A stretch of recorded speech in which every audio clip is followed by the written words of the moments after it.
ভাতটাকে সেরকম আমি সব কিছু দিয়ে মিক্স করে নিয়েছি।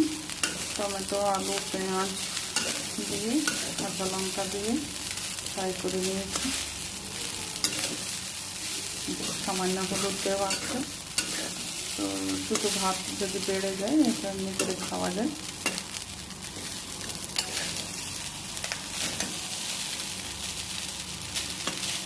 টমেটো দিয়ে, আলু দিয়ে, কাঁচা লঙ্কা দিয়ে আর গোটা জিরা ফোড়ন দিয়েছি।